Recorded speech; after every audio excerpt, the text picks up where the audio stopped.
My name is Ken Valledy. I'm the co-founder of Tech2Brand. We focus on joining new startup tech innovation to brands. Every day I'm up early. I usually get an early train into London from Hertfordshire, come into King's Cross.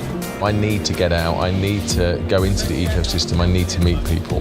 A lot of my time is spent on my feet, and a lot of my time is spent in different places around London. So my kind of office is a mixture of coffee shops, which is fantastic because the city has great coffee shops, but also I spend time in my clients' offices, and I spend time in the main startup hubs around London and outside London as well. Competitive advantage, which we all want for our brands, comes from taking a chance, comes from crossing the line, comes from being brave. I'm really fascinated by brands, hence why I've worked in brands all my life, and I've got a big passion around technology, how things work and what's coming up and what's new, and that really drives me. I started Tech2Brand because I discovered a massive gap that is out there in the marketplace. The startups want to work with brands, they want to build their business, but there isn't a clear process for them to do this. Ironically, the brands in the agencies want to work with new technology, but there's no process. I think what makes a successful partnership between brands and startups is having an open mind at the start. It needs a little bit of magic before it's even ready to connect. And I think what makes me unique in what I do is that I now have experience on both sides of the fence. I have extensive experience on the brand side, but now I spend a lot of my time with startups. I am a startup.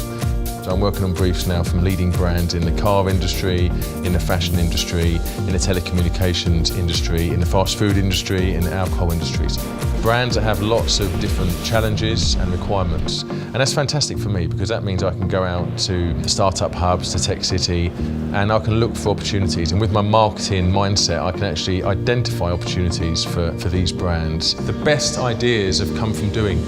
And doing is about getting the right people around a table to discuss the options. So that's someone from the brand world, that's someone from the agency world, and it's also someone from the startup world. Change really energises me.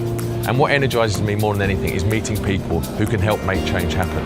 That's why I really enjoy talking to startups, and I really enjoy talking to brands and agencies that want to make a difference. I actually learn at least one new thing a day, and that one new thing could be a new piece of technology, it could be a new brief, so a new challenge, it could be a new part of London that I've had to visit to meet someone. The big KPI that I've set myself personally is to make something happen. As long as I'm making something happen, as long as there's new tech going into market and I've been able to connect that, orchestrate that happening, then I'll be happy. When I leave London in the evening and I'm on the train going out, my brain's just alive with all the different challenges I have and the art of the possible.